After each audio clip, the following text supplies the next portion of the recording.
Now, with a fully operating THAAD battery in Seongju, Gyeongsangbuk-do province, South Korea's defense network against North Korean missiles is much more sophisticated.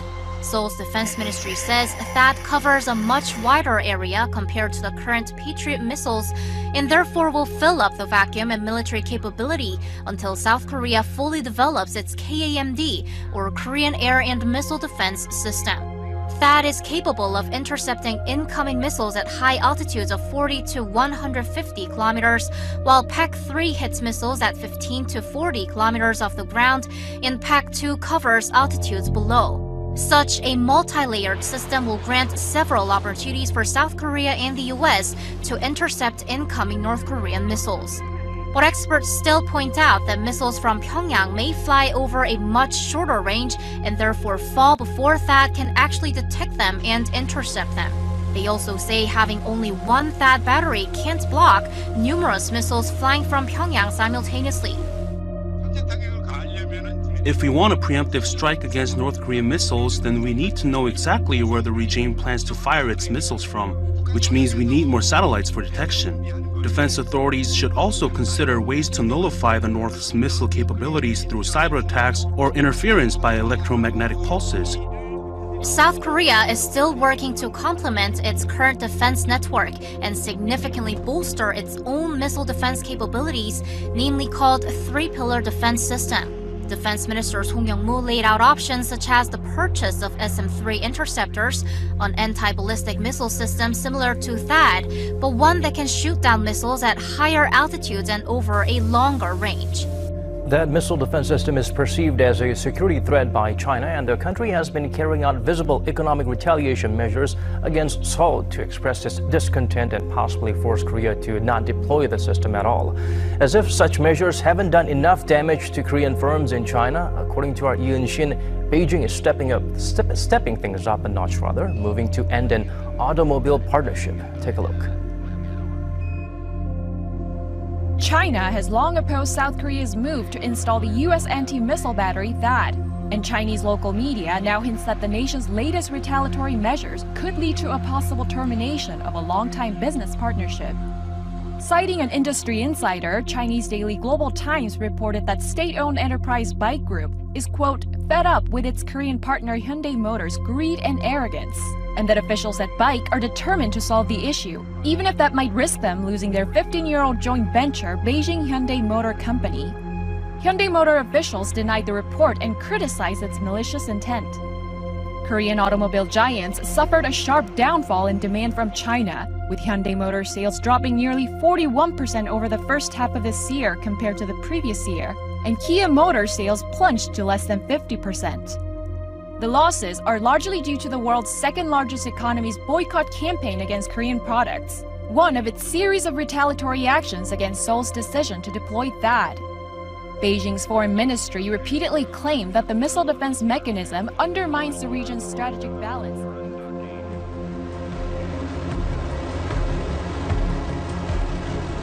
Every missile launch by North Korea is considered by most to be a provocation, but it's more worrying than that. Every launch takes North Korea one step closer to its stated goal of being able to hit mainland United States with a nuclear-tipped missile. Now, the regime has tested intercontinental ballistic missiles this year. The leader, Kim Jong-un, claims he already has major US cities in his sights. But how close is he exactly? There are a number of questions that remain to be answered. Does Pyongyang have a warhead that can re-enter the Earth's atmosphere without burning up? Experts simply don't know. Does Pyongyang have a nuclear weapon that's small enough to fit on the tip of a missile, i.e., has it miniaturized a nuclear warhead? Now, Kim Jong-un claims he already has done that, although some experts refute that claim. But US officials say that they have to take him at his word. They have to work under the assumption that he has that capability. Kim hopes that every ICBM test will improve on the last, and the closer he gets to achieving an effective nuclear arsenal, the harder it will be to convince him to give it up. This was the result the US Ambassador Nikki Haley wanted, even though she had to weaken her resolution to get it. A unanimous vote by the Security Council to punish North Korea for its latest nuclear test. Today, the Security Council has acted in a different way.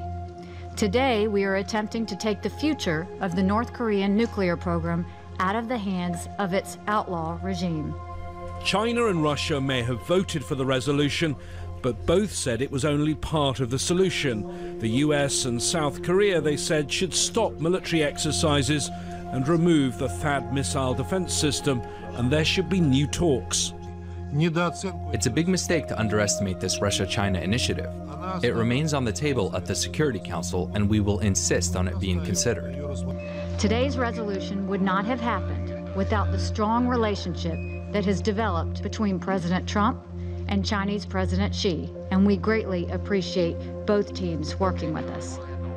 The priority at present is to comprehensively and strictly implement the Security Council resolutions, and the relevant parties should resume talks and negotiation sooner rather than later. Today we are saying the world will never accept a nuclear-armed North Korea, and today the Security Council is saying that if the North Korean regime does not halt its nuclear program, we will act to stop it ourselves.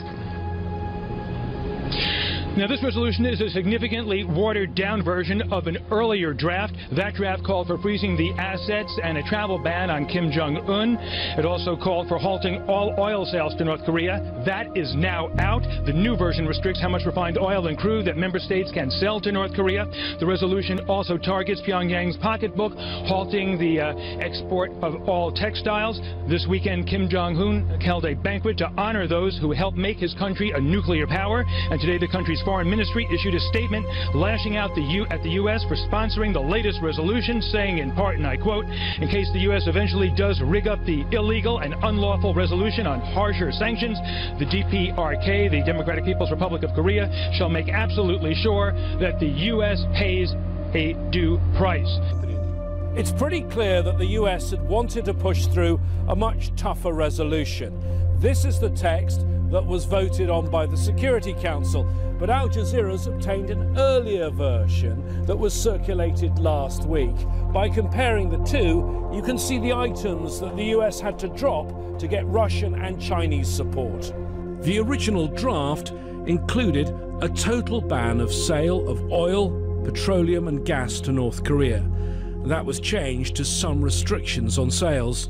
It also had included a total ban on hiring and paying workers from North Korea. The original version also called for a travel ban and assets freeze on the North Korean leader and freezing the finances of North Korea's national airline, Korea Air. One of the US's closest allies says despite the changes, this was a strong resolution. Ambassador, you say it's a robust resolution, yet it's watered down from the earlier draft and key elements have been taken out of it. Well, it's called negotiation, and that's what we do here in the Security Council. There is a significant prize in keeping the whole of the Security Council united. And that is without doubt why the US decided to withdraw items from its original draft. The Trump administration has very few good options when it comes to North Korea, but a veto by Russia and/or China would have divided the international community, making things even more difficult. Meanwhile, the Trump administration is considering placing nuclear weapons on South Korean territory. For more on this tonight, a very special report. We go live to Seoul, South Korea with our correspondent, Anya Parenpil. Anya, good evening. Good evening, Ed, or morning here in Seoul. This is the 9th sanctions resolution adopted by the UN Security Council concerning North Korea's nuclear and ballistic missile program since 2006.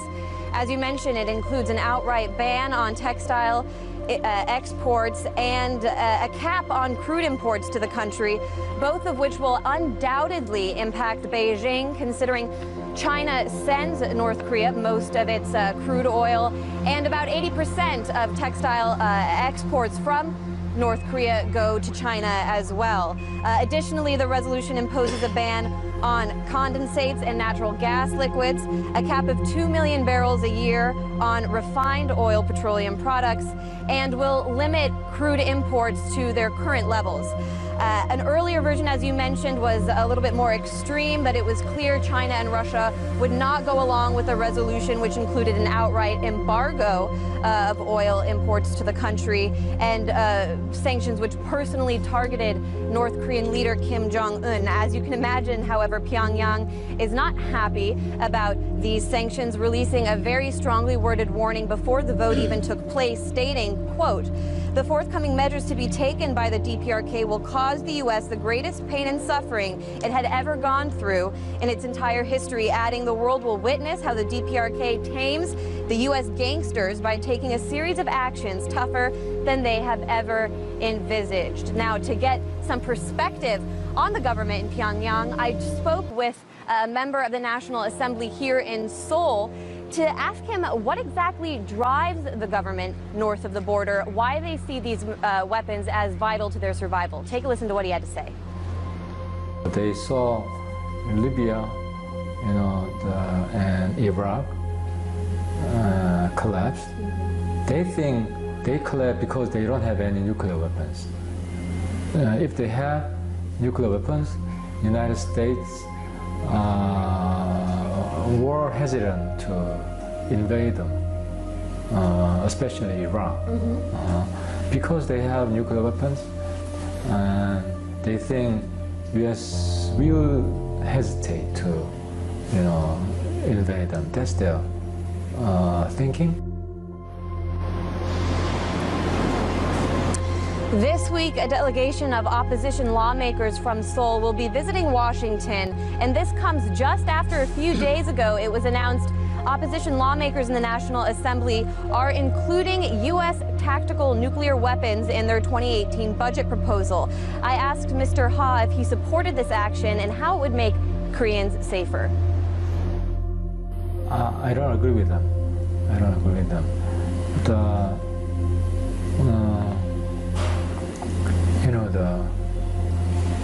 The tactical nuclear weapons, they wanna have inside South Korea territory, but there's two obstacles. There's one obstacle is Chinese disagreement. China even thought China is putting some kind of economic sanctions against South Korea. If we have nuclear weapons inside South Korean territory, China is going to make full economic sanctions against South Korea. South Korean economy cannot survive it.